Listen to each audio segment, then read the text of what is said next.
Welcome to the second management module theme, motivation. In this module, I will discuss the basic definition of motivation and expand on one of the seminal theories of motivation, Frederick Taylor's two-factor theory, also called motivator hygiene, which helps to differentiate intrinsic and extrinsic factors. Motivation is one of the key drives of organization, as it determines how much energy over time employees are willing to expend on activities that are valued by the organization. For example, during a standard 8-hour shift at work, how many hours are you actually working? When you are working, how much energy are you spending? What activities are you choosing to do? And are those activities actually valued by the organization? It is the effort, persistence, and direction that is key to motivational theory.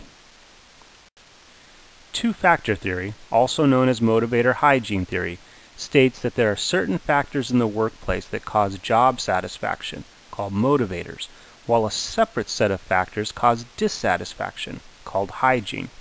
It is the satisfaction dimension comprised of the motivators that truly drive motivation. Whereas the hygiene factors may influence employee dissatisfaction, they are less effective in actually motivating employees. That is providing consistent and organizationally valued direction, energy, and effort on the job.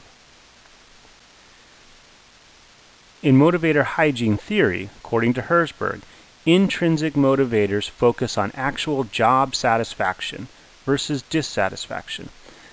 They are a part of our intrinsic human nature rather than our animal nature.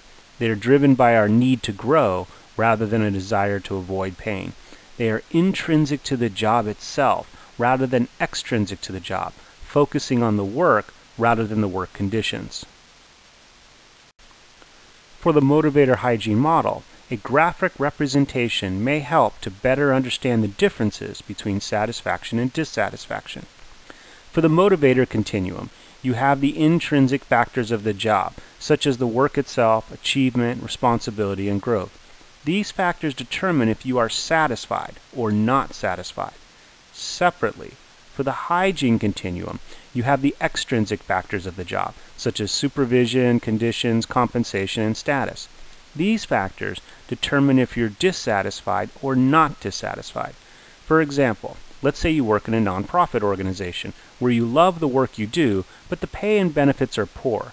This would be a case of being both satisfied and dissatisfied at the same time. Let's take another example. Perhaps you have a job that you really don't like to do, but the pay and job security are excellent. In this case, you are not satisfied, but you are also not dissatisfied.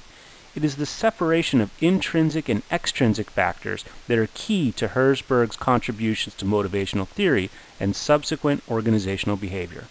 This concludes the second management module theme, motivation.